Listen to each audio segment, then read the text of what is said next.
الحمد للہ رب العالمین والصلاة والسلام علی سید المرسلین وعلی آلہ واصحابہ واہل بیتہ واولیاء امتہ اجمعین.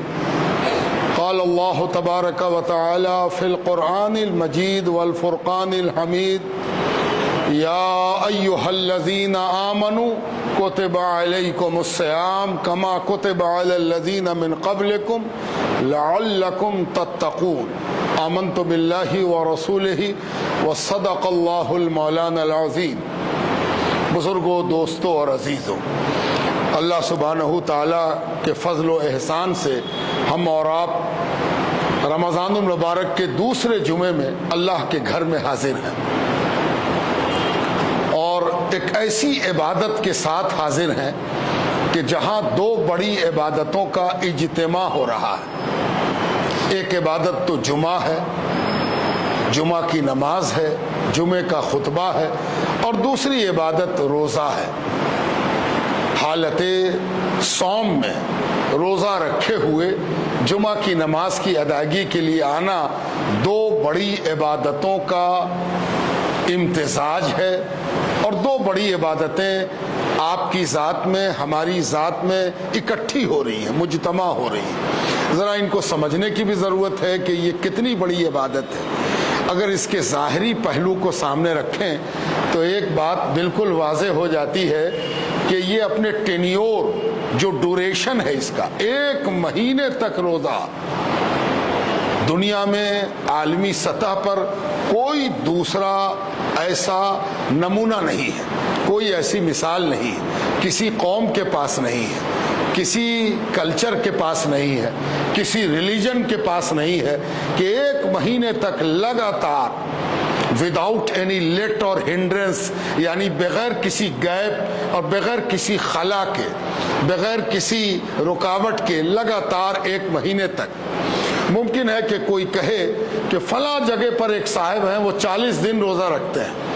ہو سکتا ہے کہ کوئی آپ سے کہے ایک صاحب تھے وہ سالوں بھر روزہ رکھتے تھے.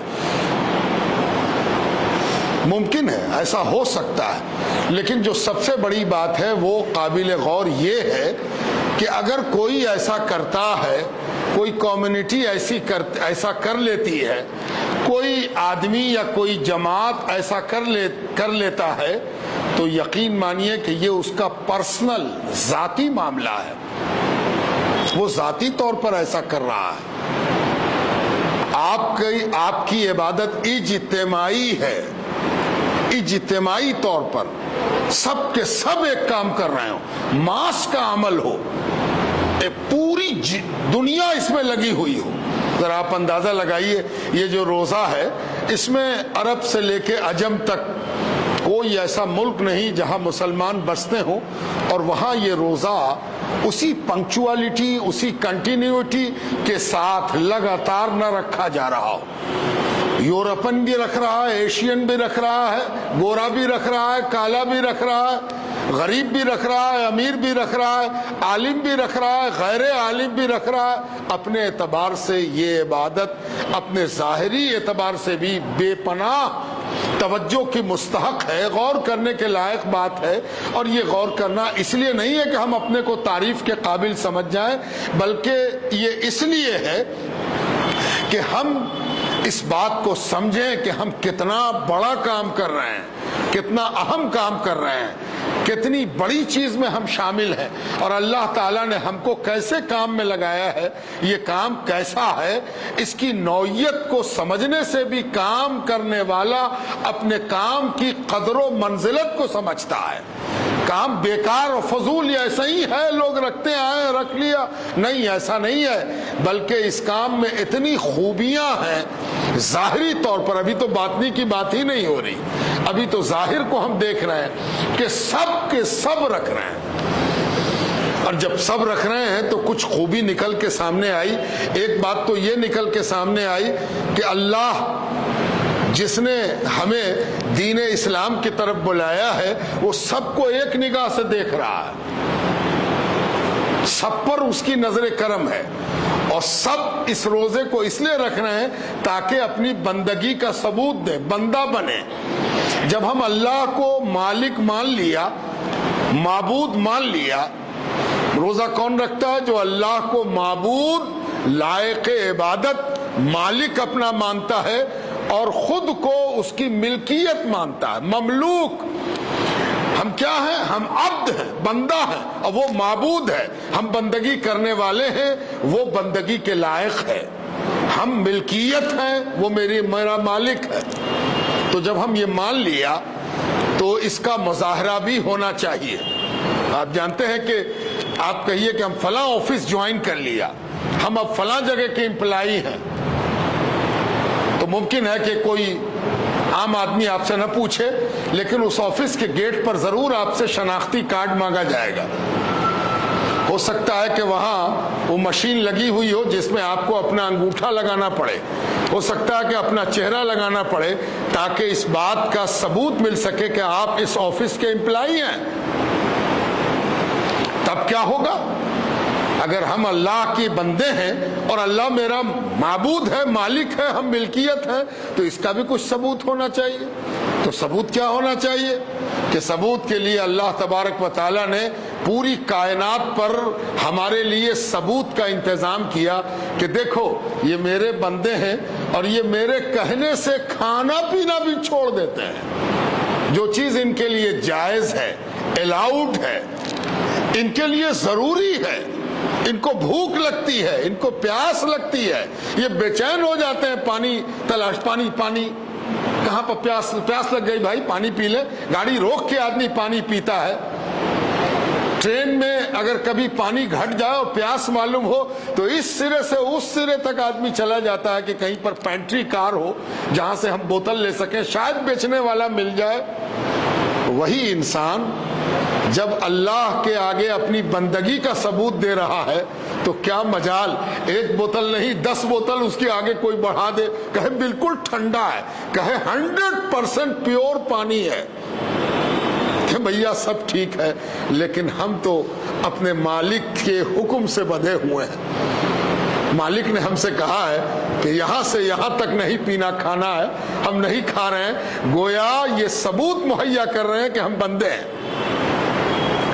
تو اس سے یہ اندازہ ہوا کہ یہ جو روزہ ہے یہ میری بندگی کا آئینہ دار ہے، ہم اپنی بندگی کا ثبوت جٹا رہے ہیں۔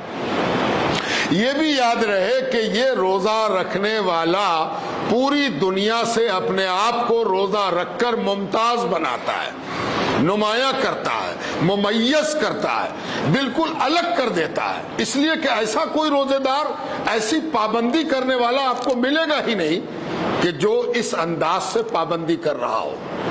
غضب کی بات ہے یہ۔ ذرا کبھی کبھی آئینے میں منہ دیکھا کیجئے کہ ہم وہ ہیں محمد الرسول اللہ صلی اللہ علیہ وسلم کی پیروی کر کے ہم کہاں سے کہاں پہنچ گئے، کیا میری شناخت بن گئی، کیا میری علامت بن گئی، کیا معاملہ ہو گیا۔ یہ بھی خیال رکھیے گا کہ آپ کے علاوہ کوئی مخلوق بھی ایسی نہیں ہے، آدمی تو چھوڑ دیجئے، ایک فرشتے کی طرف آپ کا دھیان چلا جائے کہ فرشتہ بھی تو نہیں کھاتا پیتا ہے، تو یاد رکھیے فرشتے کو بھوک بھی نہیں لگتی ہے، فرشتے کو پیاس بھی نہیں لگتی ہے، تو فرشتے سے آپ کا میرا مقابلہ ہی نہیں ہے۔ مقابلہ میرا اس سے ہوگا جس کو بھوک بھی لگتی ہو، پیاس بھی لگتی ہو، ہے نا؟ اچھا، یہ بھی جانیے کہ حضور پاک علیہ السلام نے ارشاد فرمایا للصائم فرحتان، روزے دار کے لیے 2 فرحت ہے، 2 خوشی ہے۔ للصائم، روزے دار کے لیے، فرحتان، 2 فرحت ہے، 2 خوشی ہے، 2 پرسنتا ہے۔ بھائی کون کون ہے بتا دیجئے، ہم بھی روزے دار ہیں، ہم کو معلوم ہونا چاہیے۔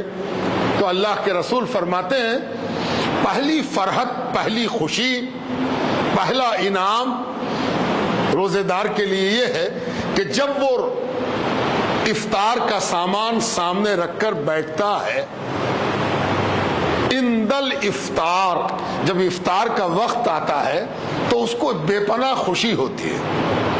کون چیز خوشی ہوتی ہے؟ سب پھل ہم کھائیں گے، بڑا بہترین افطاری کا سامان ہے، نہیں، یہ سب سے اوپر نکل گیا آدمی، یہ سب تو بچپنا ہے۔ ہے نا.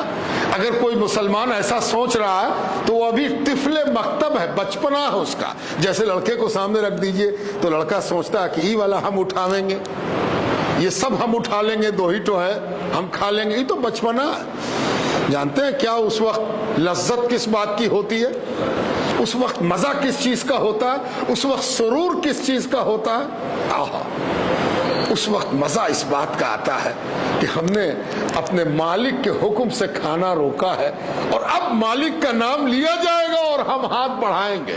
یعنی اب جو ہم کھائیں گے وہ اپنے مالک کی خوشی سے کھائیں گے, مالک کی مرضی سے کھائیں گے. رکے بھی اسی کی مرضی سے تھے اور کھائیں گے بھی اسی کی مرضی سے, ہے نا. یعنی بندگی کی معراج ہے کہ بندہ کیا مجال کے ہاتھ بڑھا دے, گھڑی پوچھ رہا ہے, وقت پوچھ رہا ہے, آواز سننے کی کوشش کر رہا ہے نا.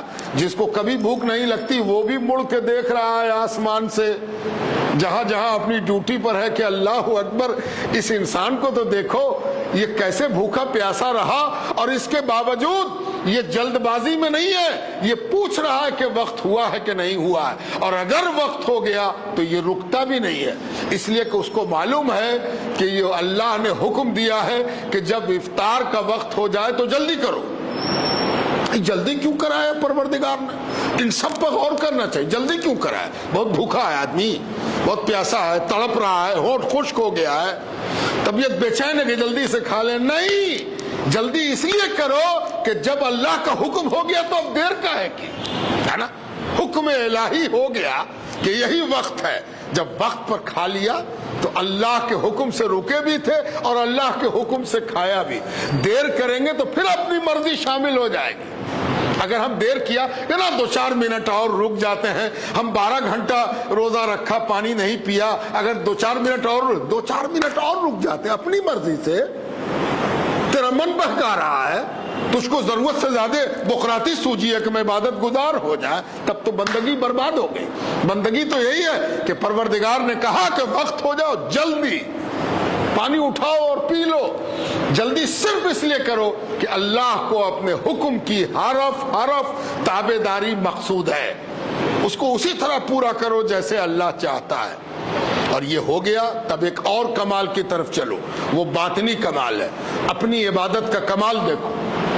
حدیث پاک میں آتا ہے کہ ایک روز سرکار دو عالم سید الاولاق صلی اللہ علیہ وسلم تشریف فرما تھے, صحابہ بھی بیٹھے ہوئے تھے. یہ روایت 2 راویوں سے صحیحین میں آئی ہے. امام بخاری نے بھی روایت کیا, امام مسلم نے بھی روایت کیا. تواتر بھی ہے, مستند بھی ہے.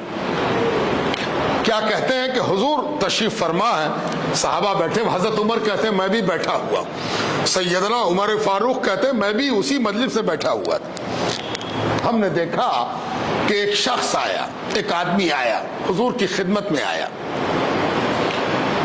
آتے رہتے تھے لوگ, لیکن اس آدمی کو ہر آدمی دیکھنے پر مجبور ہوا. کیوں؟ اس کی 2-3 وجہ تھی کہ ہر آدمی اس کو غور سے دیکھنے لگا. پہلی وجہ یہ تھی کہ اس کا کپڑا زبردست سفید تھا, ایسا سفید کہ اس سے اچھا سفید ہو ہی نہیں سکتا, ایک دم چمکدار سفید, ایسا سفید جیسے کہ بنا ہی ہو بہت زیادہ اجلا اور اس آدمی نے ترنت پہنا ہو, ابھی فوراً پہنا ہو. نہ شکن, نہ گرد, نہ داغ, نہ دھبا, نہ بار بار پہننے کا اثر, ایک دم چکنا, صاف, اجلا, اجلے سے بھی اجلا کپڑا. ایک وجہ تو یہ تھی کہ ہر آدمی نے مڑ کے دیکھا تو اجنبی ہے, اس کو کبھی دیکھا نہیں, کہیں باہر سے آ رہا. ارے تو باہر سے آ رہا ہوگا تو گرد و غبار ہوگا, باہر سے آوے گا. اور ظاہر ہے کہ ان علاقوں میں, یہاں بھی آدمی جب اگر ٹیمپو سے اتر کے آوے تو گردہ محسوس ہوتا ہے, خود اپنے آپ کو محسوس ہوتا ہے. آپ کلی کیجئے گا وضو میں تو آپ کو کچھ نہ کچھ کالا ایسا نکلے گا, گردہ غبار ہے. اچھا ہوا کہ نکل گیا, اللہ تعالیٰ نے وضو کرایا, ہے نا. آدمی شک کرتا ہے, جو ماحول میں گردہ ہے وہ سک کر رہا ہے، اور یہ جو آدمی ہے اس کا چمک رہا ہے کپڑا، اور اجنبی بھی ہے تو یہ آیا کہاں سے؟ اس کے بدن پر نہ گرد ہے نہ غبار ہے، اور اس کا کپڑا چمکدار سفید ہے۔ یہ دو وجہ ہوئی۔ اب تیسری وجہ، لوگوں نے اس کے سر کی طرف دیکھا تو دیکھا کہ سر کے بال اتنے کالے ہیں، ایسا زبردست کالا بال ہے کہ بہت کم ایسا دیکھا گیا ہے۔ تو تین وجہ ہو گئی اس پر نگاہوں کے ٹکنے کی، نگاہ مرکوز ہو گئی، رک گئی کہ کون آدمی ہے بھائی، یہ تو ہر لحاظ سے انوکھا ہے، اچنبا ہے، حیرت زدہ کرنے والا ہے۔ اس کے بعد چوتھی وجہ یہ بنی کہ وہ حضور کے پاس آیا، حضور کو سلام کیا اس نے، اور حضور کے قریب ہوتا گیا۔ سرکار دو عالم کا جو حلقہ تھا وہ قریب ہوتا گیا، اتنا قریب ہوا کہ حضور کے ٹخنوں سے، گھٹنوں سے اس کا گھٹنا مل گیا، اتنا جا کے وہ سٹ گیا، سرکار دو عالم کے وجود اقدس سے سٹ گیا، قریب ہو گیا، ایک دم سٹ کے بیٹھ گیا۔ جب بیٹھ گیا تو اس نے سرکار دو عالم سے کچھ پوچھا، سرکار دو عالم کو مخاطب کیا اس نے، اور مخاطب کر کے پوچھا کہ ایمان کیا ہے؟ اخبرنی، مجھے بتائیے، مجھے سنائیے، مجھے سمجھائیے، مل ایمان، کہ ایمان کیا ہے؟ حضور صلی اللہ علیہ وسلم نے اسے جواب دیا کہ ایمان یہ ہے کہ اللہ کو ایک جانے، واحد جانے، یکتا جانے، لا شریک جانے، بے مثال جانے۔ وہ ایک جملے میں سب ادا ہو گیا، اللہ کو واحد جاننا، یکتا جاننا، اور محمد رسول اللہ صلی اللہ علیہ وسلم کو اللہ کا رسول جاننا، اور دنیا میں تمام انبیاء جو آئے ہیں ان پر ایمان لانا، اور آخرت پر ایمان لانا، اللہ کی کتابوں پر ایمان لانا۔ جو ایمان ہم سب کا ہے وہ سب سرکار دو عالم نے بتا دیا۔ اس کے بعد اس نے کہا مجھے یہ بتائیے کہ اسلام کیا ہے؟ ایمان تو بتا دیا، اب اسلام بھی بتائیے۔ مل اسلام یا رسول اللہ، کیا ہے اسلام؟ بتائیے اللہ کے رسول۔ حضور صلی اللہ علیہ وسلم نے فرمایا اسلام یہ ہے کہ 5 وقت کی نماز پڑھنا، اپنے مال سے زکوٰۃ نکالنا، رمضان کا مہینہ آئے تو روزہ رکھنا۔ سرکار دو عالم نے اس کو اسلام اس طریقے سے بتا دیا کہ یہ اسلام ہے۔ اب اس نے تیسرا سوال کیا۔ یہ دونوں سوال تو ہمارے اور آپ کے لیے بھی جانا پہچانا ہے، ٹھیک ہے، اس کا جواب اور اچھی طرح سے ہمیں پتہ چل گیا کہ ایمان کیا ہے اور اسلام کیا ہے۔ موٹے طور پر ایک بات سمجھ میں آئی کہ ایمان عقیدے کا نام ہے اور اسلام عمل کا نام ہے۔ ایمان سے جو کچھ سرکار دو عالم نے ہمیں بتایا وہ کیا ہے؟ میرا بلیف ہے، وشواس ہے، عقیدہ ہے۔ جب تک وہ نہیں ہوگا عمل کیا ہوگا؟ عمل سے پہلے ضروری ہے کہ ہمارے پاس بلیو ہو، وشواس ہو، عقیدہ ہو۔ عقیدہ ہے تو عمل ہے، اگر عقیدہ ہی نہیں تو عمل کس بات کا؟ ڈاکٹر بھی کہتا ہے کہ دوا کھانے سے پہلے اس بات پر وشواس کیا کرو کہ دوا فائدہ کرے گی، ہے نا؟ اور اگر آپ کو وشواس ہی نہیں ہے کہ ہم دوا کیا فائدہ کرے گی تو کیا کھا رہے ہو، ہے نا؟ کوئی فائدہ نہیں ہونے والا ہے، اس لیے کہ تمہارے یقین سے تمہارے بدن پر پڑنے والے اثرات کا گہرا رشتہ ہے۔ اس رشتے کو تم سمجھو۔ عقیدہ اور عمل، عمل بغیر عقیدے کے فضول ہے اور عقیدہ بغیر عمل کے لا یعنی ہے۔ دونوں ایک دوسرے کے پورک ہیں، دونوں ایک دوسرے کے لیے لازم اور ملزوم ہیں۔ عقیدہ ہے تو عمل ہونا چاہیے۔ اللہ سب سے بڑا ہے اور ہم سنوے نہ کریں اللہ کی تو یہ اللہ اکبر کہنا کون کام دے گا، ہے نا؟ اسی لیے عقیدے سے عمل کا تال میل ہونا چاہیے۔ ان دونوں میں سے کوئی ایک چیز اگر گڑبڑائی تو فضول ہے، بیکار بات ہے۔ لیکن تیسرا سوال بڑا اہم تھا۔ اس اجنبی شخص نے سرکار دو عالم سے پوچھا مل احسان۔ اب دیکھیے بالکل تیسری چیز آ رہی، بالکل نئی۔ ایمان، اسلام یہ ہم جانتے ہیں۔ اس نے ایک تیسرا سوال پوچھا کہ احسان کیا ہے؟ اللہ کے رسول، اسلام بتا دیا آپ نے، ایمان بھی بتا دیا، احسان کیا ہے؟ اب اللہ کے رسول نے جو کچھ فرمایا وہ بڑے غور سے سننے کی چیز ہے، اس لیے کہ ہم میں سے سب کا رشتہ ہے اس ہر ایک آدمی سے اکیلے اکیلے. اور میں بار بار اس پر زور دیتا ہوں کہ اللہ کو مقصود یہ ہے کہ آپ اکیلے اللہ کے بندے بنیے، اپنا تعلق اللہ سے قائم کیجئے. آپ اللہ کے ہیں اور اللہ آپ کا ہے، کسی واسطے کی آپ کو ضرورت نہیں ہے. آپ بندگی میں اللہ کے بندے بنیے اور یہ تصور کیجئے کہ ہم ہیں اللہ کے اور اللہ میرا ہے نا. یہ بہت ضروری ہے، یہی بندگی کی معراج ہے، ورنہ سب کو حکم نہ دیا جاتا، خاص خاص لوگوں کو حکم دیا جاتا ہے نا. بہت سے لوگ کہتے ہیں کہ روزہ کا مقصد ہے بھوکے لوگوں کو تسلی دینا، جن کو کھانے پینے کو نہیں ہے، کھانا پینا جن کو کم ہے، ایک کے وقت کا کھانا ہے، ان کے لیے روزہ آیا کہ وہ روزہ رکھ لے ہے نا. بہت سے لوگ ایسا سوچتے ہیں، وہ کتنے بڑے نادان ہیں، بڑی نادانی ہے ان کے اندر ہے نا. جو بھوکا ہے وہ اگر روزہ رکھ لے تو کون کمال ہوا.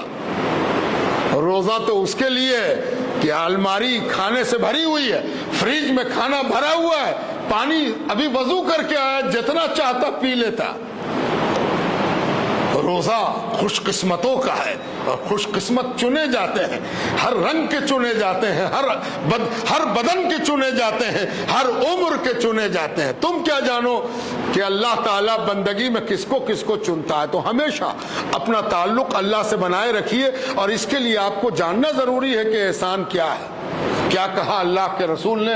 احسان یہ ہے کہ تعبد اللہ، کہ تم اللہ کی عبادت کرو. کیسے کرو؟ کأنک تراہ، گویا کہ تم جس کی عبادت کر رہے ہو اس کو دیکھ رہے ہو ہے نا. ہاں، کیا بات کہی. احسان کیا ہے؟ احسان یہ ہے کہ ہم جس کی عبادت کر رہے ہیں اس طرح کریں جیسے کہ ہم اس کو دیکھ کے کر رہے ہوں ہے نا. کعبے کو منہ کر کے سجدہ نہیں کریں، دماغ میں ایک بات ہو کہ اللہ دیکھ رہا ہے اور اللہ کے آگے سجدہ ریز ہے نا. کأنک، گویا کہ تم ترا، اس کو دیکھ رہے ہو. وَإِن لَمْ تَكُنْ تَرَاهُ فَإِنَّهُ يَرَاكَ. حضور کے الفاظ ہیں کہ اگر تم کو لگے کہ بھلا یہ کہاں ممکن ہے، کہاں اللہ کو دیکھا، اللہ کو ہم کہاں دیکھ پا رہے ہیں، یا کہے کہ اللہ کو نہیں دیکھ سکتے ہیں. کہ مولانا لوگ بتاتے ہیں، کتابوں میں پڑھا ہے کہ اس دنیا والی آنکھ سے اللہ کو دیکھنا ممکن نہیں ہے. تو پھر یہ بات کیسے کہہ دیا گیا کہ تم اللہ کو دیکھ رہے ہو؟ جب دیکھنا ممکن ہی نہیں تو دیکھیں گے کیسے؟ ترنت حضور نے فوراً دوسرا آپشن بتا دیا، دوسری ریمیڈی بتائی. وہ بات کا تتمہ ہے کہ حضور کہتے ہیں اگر تم ایسا نہ کر سکو، ظاہر ہے کہ تم نہ کر سکو گے. فَإِنَّهُ يَرَاكَ، تو عبادت کے وقت ایسا گمان کرو کہ وہ اللہ تمہیں دیکھ رہا ہے، وہ اللہ تمہیں دیکھ رہا ہے نا. بزرگوں، دوستوں اور عزیزوں، نماز میں تو یہ 2-4 منٹ کے لیے ہوتا، 2-4-5 منٹ نیت باندھا، اب کوئی پکارا کرے ہم کو، بجا کرے موبائل ہے نا، کچھ ہو، جواب ہم نہیں دیتے. کاہے نہیں دیتے؟ وجہ اس کی یہی ہے کہ اب تو ہم اللہ کے آگے کھڑے ہو گئے اور اللہ ہم کو دیکھ رہا ہے. تو جب اللہ دیکھ رہا ہے تو کسی کے دیکھنے نہ دیکھنے، پکارنے نہ پکارنے کی اب پرواہ کہاں رہی. لیکن یہ 5 منٹ کا اسپین روزے میں بڑھ کے 14 گھنٹہ ہو جاتا ہے. 14 گھنٹہ، ہائے رے ہائے. کیا روزہ کیا ہے؟ احسان ہے، عبادت کا احسان ہے، بندگی کا احسان ہے، ایمان کا احسان ہے. کیا مجال کے روزے دار ایک قطرہ پانی بھی ہے نا اٹھ کے جا رہا ہے، منہ میں آ گیا بہت زیادہ پانی جب پھینکنے جا رہا. اللہ، ارے کون تجھ سے پوچھتا کہ تو نے گھوٹا ہے کہ نہ گھوٹا ہے. ہائے رے بندگی، ہائے رے احسان. کیا احسان کہاں سے کہاں پہنچا دیتا ہے بندے کو کہ بندہ جو ہے اللہ اکبر 14 گھنٹے اور 16 گھنٹے کے احسان میں لگا ہوا. بیچ میں ایک بات یاد آ گئی کہ اس دنیا میں بعض ممالک ایسے بھی ہیں جس میں روزے کا ٹینیور کبھی 20 گھنٹہ اور کبھی 22 گھنٹے کا ہوتا ہے. 22 گھنٹہ.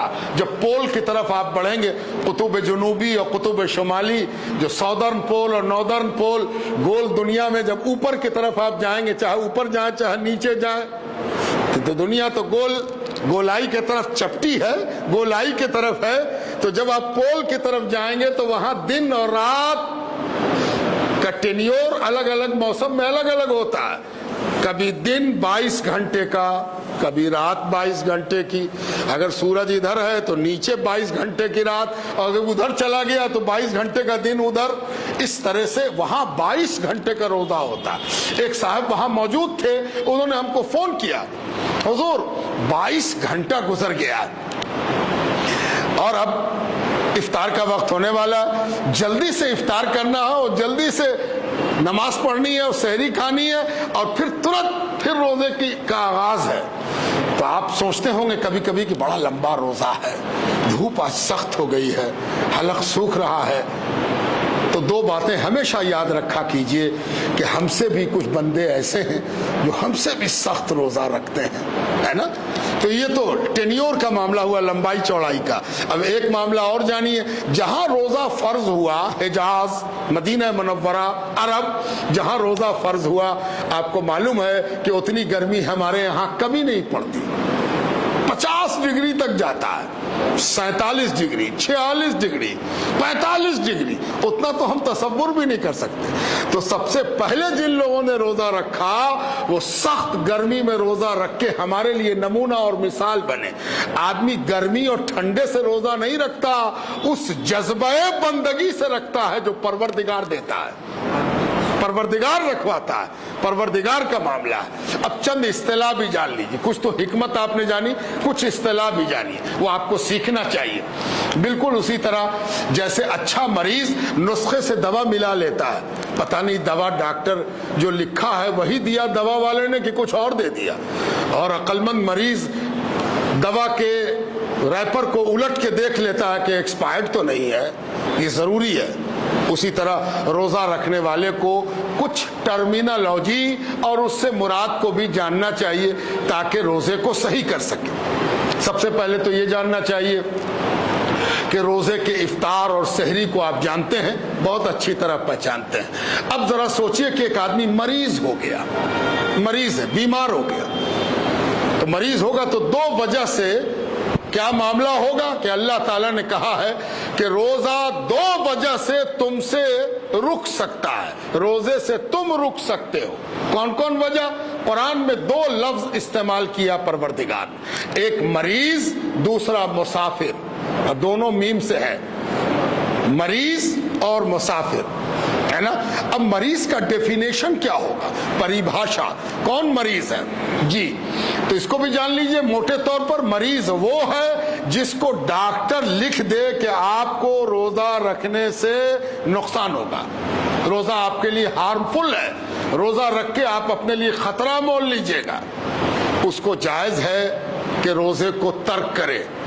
ترک کر کے کیا کرے گا، آگے بڑھتے ہیں، آگے بتاتے ہیں، لیکن وہ روزہ ترک کر سکتا ہے۔ دوسرا وہ مریض جس کو روزہ رکھنے سے بے پناہ کمزوری کا احساس ہو، بے پناہ دقت محسوس ہو، اس میں کوئی گواہی کی ضرورت نہیں ہے، کسی کے سرٹیفکیٹ کی ضرورت نہیں ہے، پھر ہم کہیں گے آپ کا اپنا رشتہ اللہ سے ہے، آپ اللہ کو جواب دیں، ہم کو تھوڑی جواب دیں، اپنی اماں کو بھی جواب دیں نہیں، اپنی بیوی کو بھی جواب دیں نہیں ہے، جواب دیں آپ کس کو، اللہ کو جواب دیں، اور وہ آپ کو خوب جانتا ہے۔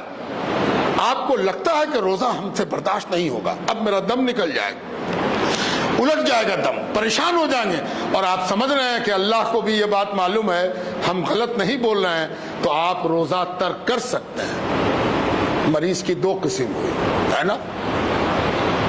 اب دوسرا ہے مسافر۔ مسافر کس کو کہیں گے؟ بعض مسئلے کے جانکار کہتے ہیں کہ اس سفر میں روزہ نہ رکھے جس میں 3 دن کا سفر ہو، لگاتار 3 دن تک سفر چلتا رہے، وہ مسافر ہے۔ لیکن اس کے علاوہ بھی مسافر کی ایک تعریف، پریبھاشا، ڈیفینیشن یہ بھی ہے کہ ہر وہ آدمی مسافر ہے جس پر قصر ہو جائے، یعنی لگ بھگ 100 کلومیٹر کا اس نے سفر کیا اور 4 رکعت کی نماز 2 رکعت ہو گئی، قصر ہو گیا، پوری نماز نہ رہی، وہ مسافر ہے۔ اب مسافر کو خود طے کرنا ہے، ہم ہوائی جہاز سے یہاں بیٹھے، اور 1000 کلومیٹر کا سفر طے کر کے دلی اتر گئے. کتنے دیر میں اترے؟ 1 گھنٹہ 50 منٹ. چلیے 2 گھنٹے میں اتر گئے, کوئی جھنجھٹ نہیں, بیٹھ کے اتر گئے. ہم چاہیں تو مسافر بن کے روزہ ترک کر سکتے ہیں, لیکن سوچ لیجئے یہ سیزن پھر نہیں آئے گا. بہتر تو یہ ہوگا کہ ہم روزہ رکھ لیں. روزہ رکھنے میں کوئی دشواری نہیں ہے. ہاں اگر وہ روزہ ترک کرتا ہے تو وہ مسافر ہے, وہ ترک کر سکتا ہے, ترک کر سکتا ہے, ترک کرنے کی اس کو اجازت ہے. لیکن عقل مندی, دانش مندی, بندگی کا تقاضا, ایمان کا تقاضا یہی ہے کہ ارے ہوائی جہاز کا تو سفر ہے, 2 گھنٹے کے اندر تو ہم دلی اتر جائیں گے, کاہے کو روزہ ضائع کریں, بہت مشکل کی بات ہوگی. روزہ رکھے رہتے ہیں, روزہ رکھنے میں کیا جاتا ہے نا. یہ آپ کا پرسنل معاملہ ہے, آپ اللہ کو جواب دیں. اللہ آپ کو دیکھ رہا ہے, آپ احسان کی منزل سے گزر رہے ہیں. آپ جانیے, آپ کا کام جانے کون آپ کو پکڑے گا, کہاں تک پکڑے گا, کس سے آپ کی پرواہ ہے, کسی کی کاہے کی پرواہ. ہم اللہ کو جواب دیں, اور اللہ کی جواب دہی جس کو پیدا ہو گئی اس کو بندگی کی معراج حاصل ہو گئی, وہ احسان میں پہنچ گیا ہے نا. اب سوال یہ اٹھتا ہے کہ ہم روزہ چھوڑ دیا مریض کی حیثیت سے اور مسافر کی حیثیت, اب کیا ہوگا؟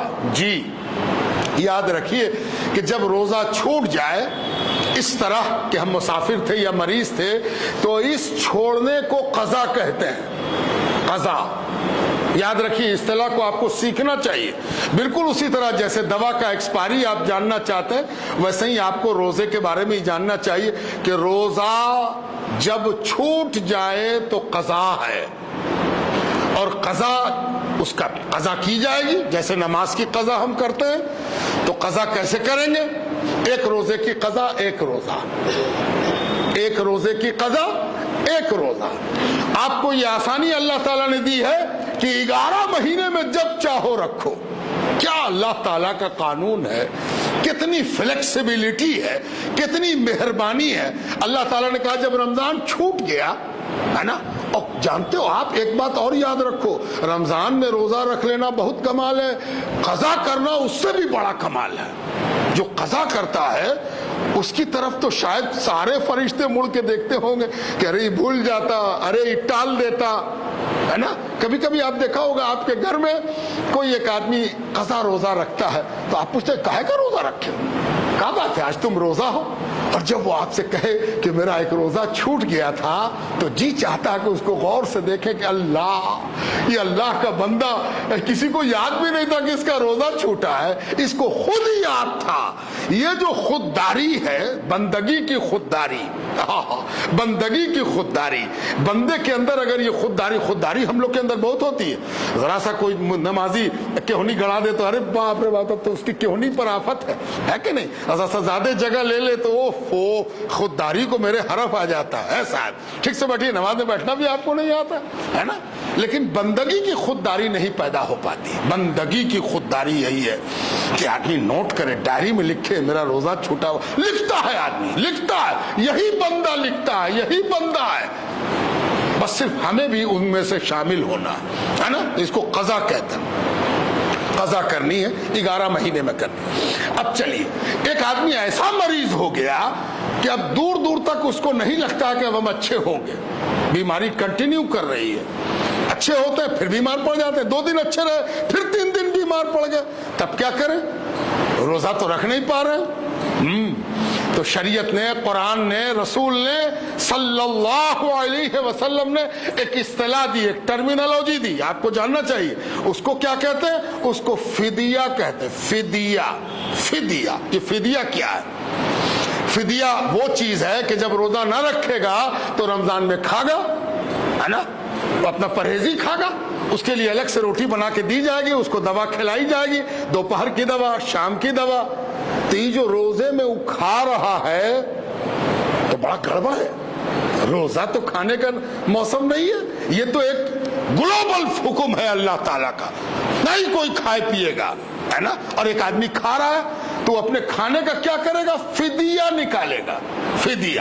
ابھی فدیہ کیا ہے؟ ایک اور غضب کی بات سنو اور یاد رکھو, کبھی کبھی دماغ میں ایک بات آتی ہے کہ فدیہ تو یہ ہونا چاہیے تھا کہ وہ گھر کے کونے میں بیٹھے، مسجد کی صف میں بیٹھے، 1,00,000 بار کہے اللہ معاف کر دے، ہم بیمار ہیں، ہم نہ کھائیں گے تو کام نہ چلے گا، اے اللہ معاف کر دے، اے اللہ معاف کر دے، اے اللہ معاف کر، استغفر اللہ استغفر اللہ، توبہ استغفر اللہ۔ فدیہ کیا ہوگا؟ ہائے رے ہائے، ذرا غور کرو، بندگی چمک جائے گی۔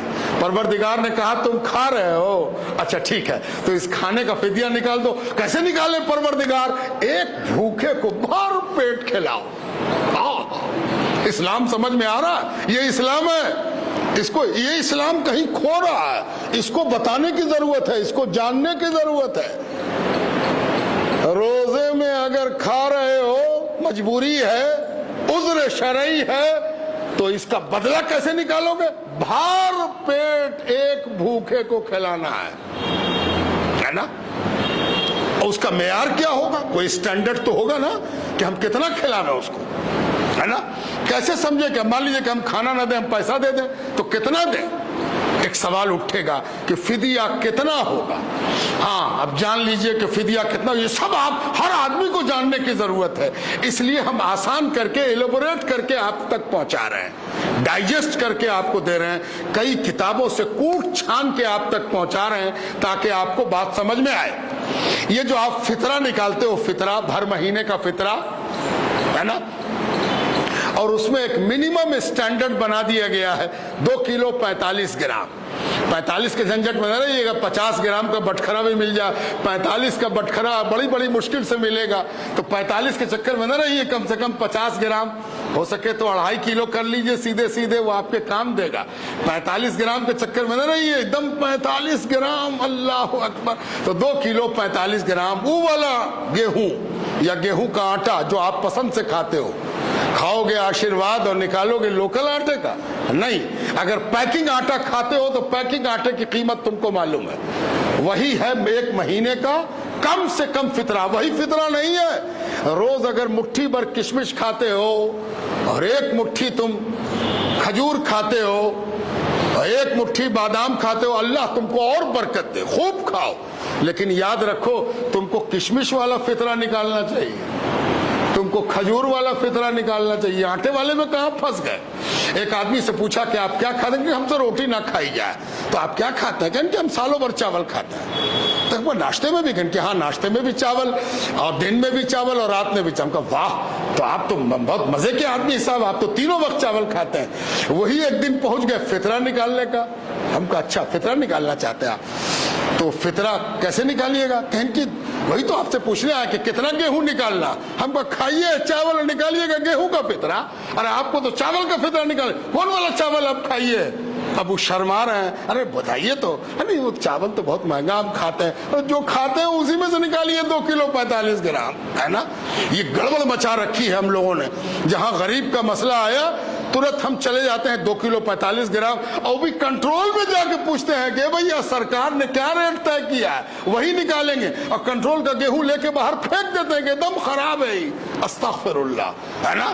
اس لیے یہ سب گڑبڑ ختم۔ تو 1 مہینے کا جو فطرہ ہوگا ایک آدمی کا، وہی مریض کا 1 دن کا فدیہ ہوگا۔ فدیہ از اکول ٹو فطرہ، ہے نا؟ یاد رکھیے اصول، فدیہ از اکول ٹو فطرہ۔ جتنا فطرہ ہوگا 1 مہینے کا ایک آدمی کا، وہی ایک آدمی کا 1 دن کا فدیہ ہوگا، ہے نا؟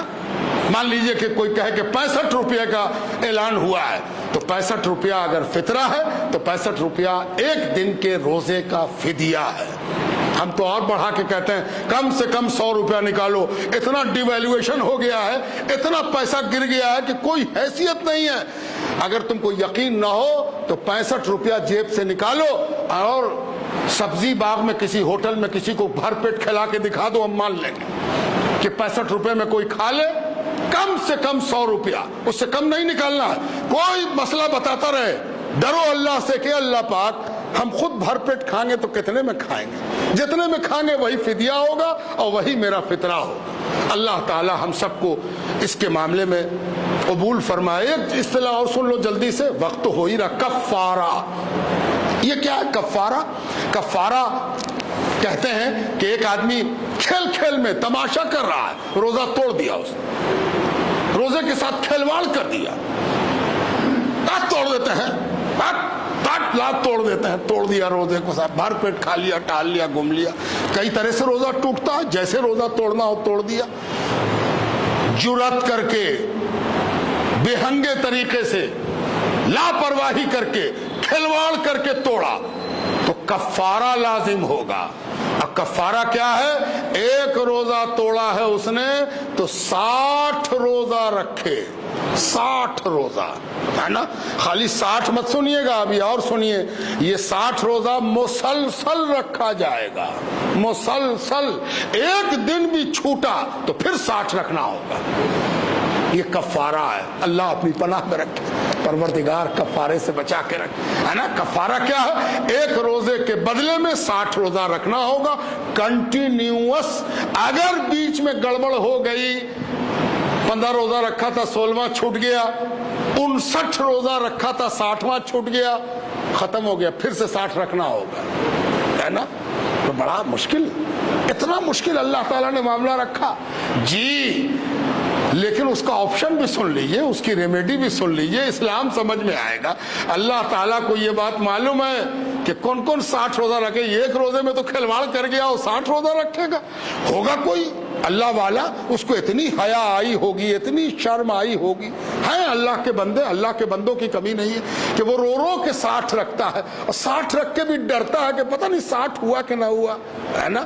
ایسے بھی بندے ہیں اللہ کے، بندوں کی کمی نہیں ہے، انہی بندوں کے طفیل تو ہم اور آپ جی رہے ہیں، ہے نا۔ لیکن ریمیڈی اللہ تعالیٰ نے بتائی کہ اگر 60 روزہ تم نہ رکھ سکو، جو ہم کو معلوم ہے کہ تم سب نہ رکھ سکو گے، تو کہا 60 مسکین کو، 60 غریب کو، 60 بھوکے کو، 60 آدمی جو تمہارے دسترخوان پر کھانا چاہے، زبردستی نہیں کہ گن بڑھا دیا کہ کھاؤ گے کہ نہ کھاؤ گے، ہم کو روزہ اتارنا ہے جلدی کھاؤ تم، وہ سب نہیں، اس کی مرضی سے، اس کی چاہت سے وہ والنٹریلی تیار ہو کہ ہم کھائیں گے، بھوکا ہو، 60 آدمی کو بیٹھا کے بھر پیٹ کھلا دو۔ خیر اسلام، یہ حضور صلی اللہ علیہ وسلم کا دین ہے، یہ حضور پاک علیہ السلام کی تعلیم اور ارشاد ہے۔ غضب کی بات ہے، روزے کا کفارہ 60 بھوکے کو بھر پیٹ کھلانا۔ یہ بدماشی روزے کے ساتھ اگر آپ نے کی ہے تو اس کی مرمت کا طریقہ یہ ہے۔ اللہ تعالی ہم کو اور آپ کو نیکی کی توفیق دے، اپنے روزے کی قدر دے، اپنے روزے کی عزت کرنا سکھائے، اپنے روزے کا سمان کرنا سکھائے۔ اللہ تعالی ہم سب پر نگاہ رحمت فرمائے۔ جامعہ منمیہ کے لیے میں نے گزشتہ بھی اعلان کیا تھا، جامعہ منمیہ پر آپ کی توجہ ہونی چاہیے۔ وہ ایک ایسا مدرسہ ہے جو کوشش کیا جا رہا ہے کہ غریب اور نادار اور ایسے بچے جو نیڈی ہیں، ضرورت مند ہیں، ان کی تعلیم کر کے ان کو سوسائٹی میں عزت کا مقام، اسلامی پہچان اور ایک تشخص دیا جا سکے کہ وہ ایک ذمہ دار شہری اور ذمہ دار مسلمان ہونے کا رول ادا کر سکیں۔ اس لیے آپ کو ان کی مدد کرنی چاہیے۔ باہر لوگ موجود ہوں گے، ضرور آپ کی مدد سے وہ خوش ہوں گے۔